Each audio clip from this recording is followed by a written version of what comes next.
What is up? Welcome back to my channel On The Clock Hoops, and today I will be covering the 2023 NBA Offseason. The first team I want to cover is the Los Angeles Lakers, including their signing of Gabe Vincent, as well as their re-signings of Rui Hachimura, Austin Reeves, and D'Angelo Russell. Coming into the 2023 offseason, the Lakers were in a tough situation.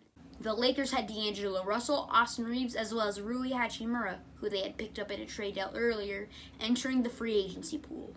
With these three players going to be demanding a high amount of money, many people saw the Lakers being unable to re-sign them. However, the Lakers did the unthinkable. The Lakers re-signed Rui Hachimura, D'Angelo Russell, and Austin Reeves all back to their team, as well as signing Gabe Vincent, who had just had a good finals run with the Miami Heat as their starting point guard. This successful 2023 offseason should allow the Lakers to contend in the West once again. The next team I want to cover is the Houston Rockets, but before I talk about them, I want to talk about you subscribing to my channel and liking this video. It helps out a ton. So go ahead, click the big red button down below. Okay, now talking about the Houston Rockets and their signings of Fred VanVleet and Dillon Brooks. At the start of the 2023 offseason, there were rumors about James Harden being traded to the Rockets. However, these rumors were shut down.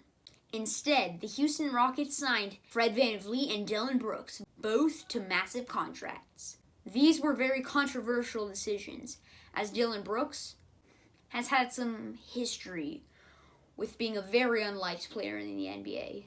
And Fred VanVleet, who is a role player, being signed to a $130 million contract. However, I think both of these signings were good for the Houston Rockets, increasing their maturity as well as their veteran leadership. The next team I want to talk about is the Phoenix Suns, and they're trading for Bradley Beal. The Suns traded their veteran point guard, Chris Paul, to the Washington Wizards, or their star shooting guard, Bradley Beal, to pair with Devin Booker. After bringing in a player with such high salary, they needed to fill out their roster, or else they wouldn't be able to contend for a championship. And that they did, signing Eric Gordon to a $6 million contract, Yuta Watanabe to a $5 million contract, and Bol Bol to a minimum contract. Even with these additions, many are questioning the Suns' chemistry, along with me. And that is why many think that they will not win the championship this season.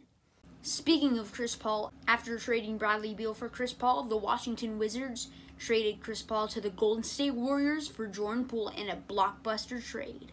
As a Warriors fan, I did not like Jordan Poole. I thought he was an inefficient ball chucker. However, trading him for an old point guard, that just wasn't a move that I liked.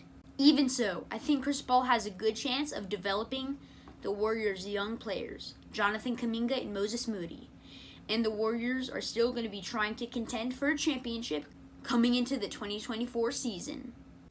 The last team I want to talk about in today's video is the Boston Celtics, and them re-signing Jaylen Brown to a $300 million contract, the biggest in NBA history, as well as them trading away their starting point guard Marcus Smart for power forward/center Kristaps Porzingis. Starting with the Jaylen Brown re-signing, many people see this as an overpay. And I'm not going to disagree with them, but I'm not going to agree with them. Jaylen Brown is a very good player. However, I don't think he's worth $300 million compared to other players like Steph Curry or Giannis Antetokounmpo.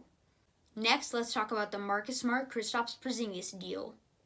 Marcus Smart was the longest tenured Boston Celtic. However, I think them trading him for Kristaps Porzingis helps improve their overall offense.